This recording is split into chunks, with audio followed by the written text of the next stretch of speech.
mahasiswa. Jadi di episode kali ini kami bakal bahas topik yang cukup seru dan cukup kontroversial, yaitu ambang batas dalam pemilu. Mungkin teman-teman pernah dengar apa sih ambang batas dalam pemilu itu? Nah, jadi di sini kami bakal kupas tuntas bersama-sama. Seperti yang kita tahu ya Kak, bahwa pemilu itu adalah salah satu momen yang penting nih dalam negara kita sebagai negara demokrasi. Tapi ternyata ada loh satu aturan yang diam-diam berpengaruh besar terhadap siapa yang bisa nyalon dan siapa yang bisa masuk ke dalam parlemen. Nah, itulah yang kita kenal dengan istilah threshold tadi atau ambang batas ya Kak.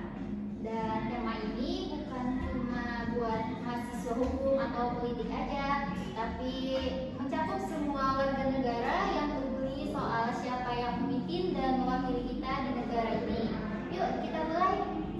Oke, mungkin kita mulai dari pengertian dasar dulu ya Kak. Jadi apa sih ambang batas itu? Ambang batas dalam konteks pemilu ini adalah syarat minimal yang harus dipenuhi oleh partai politik untuk bisa ikut berkompetisi nih dalam tingkatan tertentu. Di Indonesia, ambang batas ini terbagi menjadi dua, yaitu presidensial threshold dan parliamentary threshold. Nah, jadi di sini aku mau menjelaskan sedikit tentang apa itu parliamentary threshold.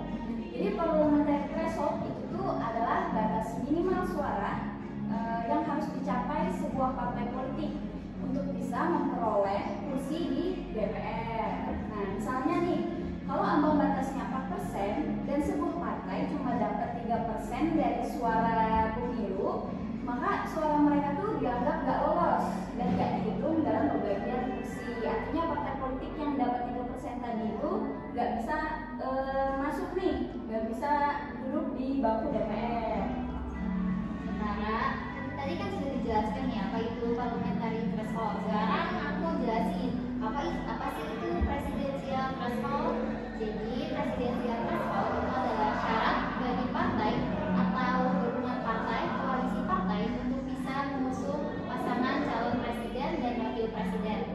Di Indonesia berdasarkan pasal 222 Undang-Undang Nomor 7 Tahun 2017, ambang batas presidensial threshold ini adalah 20% kursi DPR atau 25% suara sah nasional. Nah, jadi dengan adanya ambang batas tadi tuh mulai banyak kontroversi nih.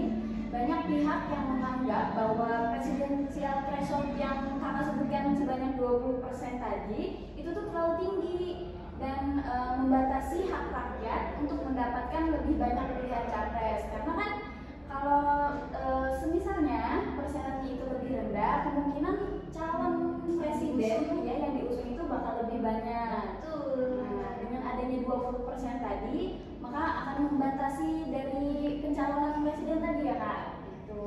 Nah, tadi kan kita udah ngomongin pengertian nih. Bagaimana sekarang kita ngomongin sejarah ambang batasnya. Oke.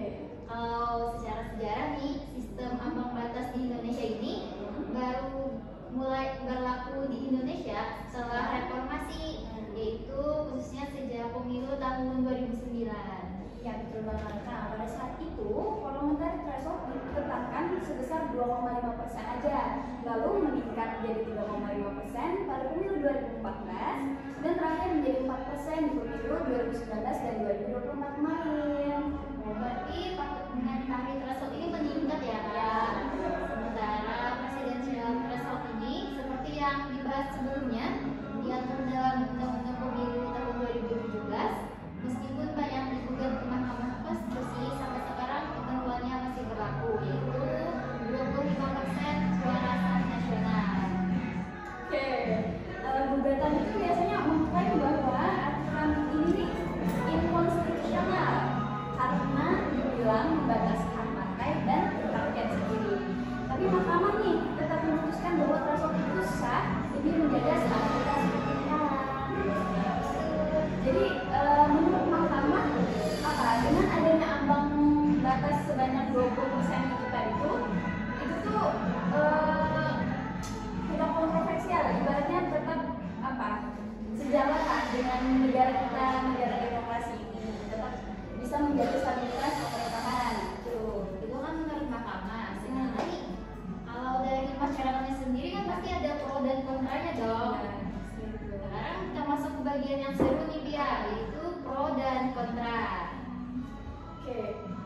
mungkin kita bahas dari sisi yang pro dulu nih Kak, yang mendukung ya.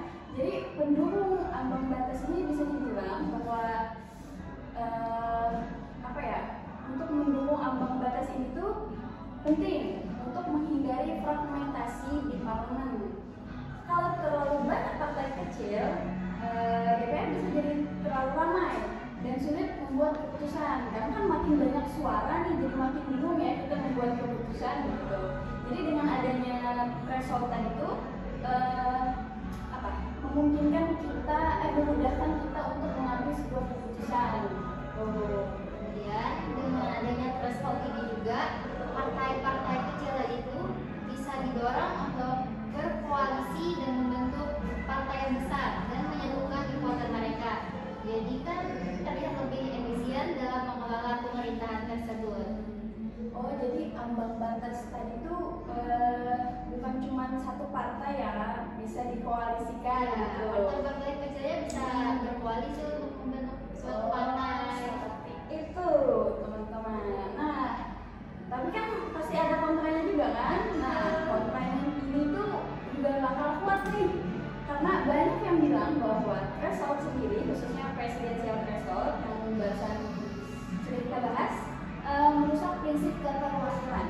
Apa itu prinsip keterwakilan? Maksudnya ini karena mungkin hanya partai besar yang bisa diusung, maka rakyat kehilangan apa ya, alternatif calon pemimpin gitu. Dan suara partai kecil yang nggak lolos parliamentary threshold akhirnya hangus. Itu artinya kan jutaan suara rakyat tidak terwakilkan oleh DPR. Dalam jangka panjangnya ini bisa mengurangi kepercayaan masyarakat terhadap sistem demokrasi di Indonesia. Betul banget. Ada yang menyebut sistem ini tuh sebagai pembunuhan demokrasi secara perlahan. Jadi keras banget ya istilahnya, pembunuhan demokrasi secara perlahan. Tapi emang jadi apa ya, keresahan publik enggak sih? Ya, itulah. Kan ambang batas sudah lama nih berlaku di Indonesia. Mungkin bisa nih kita sebutkan data kemudian dampak nyatanya yang sudah terjadi sejak awal adanya threshold ya kan? Oke, boleh. Nih kita lihat contohnya ya di pemilu 2019 nih Kak Pia. Ada beberapa partai nih yang nggak lolos ambang batas 4%, seperti Partai Berkarya dan Partai Garuda. Mungkin terdengar asing karena kan nggak lolos ambang batas nih tadi. Jadi kan suara mereka tidak dihitung dalam kontribusi kursi DPR. Omong-omong dari 4% dari jumlah seluruh masyarakat kita tuh banyak banget ya Kak. Nah, padahal ya, kalau di total suara dari partai-partai yang nggak lolos itu mencapai sekitar 13 juta suara. Artinya kan di bawah 4% itu masih ada puluhan juta orang yang suaranya ibaratnya nggak masuk nih, nggak bisa apa ya, memperjuangkan lah. Padahal terdengar sepele ya, 4% nih ya. Tapi kenyataannya ada suara juta suara begitu yang terabaikan. Nah, suara sebanyak itu nih nggak punya wakil di DPR. Artinya kan suara rakyat tidak sepenuhnya tersalurkan, hanya suara beberapa mayoritas rakyat saja. Betul. Jadi kan dampaknya nih, kebijakan dan undang-undang sendiri yang dibuat oleh DPR mungkin tidak mewakili keseluruhan aspirasi masyarakat ya kan. Demokrasi jadi kurang inklusif lah ibaratnya. Ya, ada nggak sih pihak alternatifnya? Kan banyak pakar nih yang menyarankan agar kita menghapus atau menurunkan ambang batas tersebut. Seperti yang kita bahas tadi kan, suara tersebut tidak mewakili rakyatnya atau bahkan banyak yang menolak. Jadi ada nggak sih alternatifnya selain ambang batas ini? Mungkin misalnya dengan menghapus ambang batas itu ya, jadi zero threshold. Jadi artinya semua suara itu dihitung tanpa batas minimum. Jadi semua partai yang punya suara berapapun itu, bahkan 1% pun ya Kak, tetap dapat kursi sesuai proporsinya. Kalau menurut aku ya, ada juga nih yang menyarankan untuk memisahkan pemilu legislatif dan eksekutif. Artinya calon presiden bisa diajukan langsung nih tanpa syarat dari partai, seperti model pilkada yang memungkinkan jalur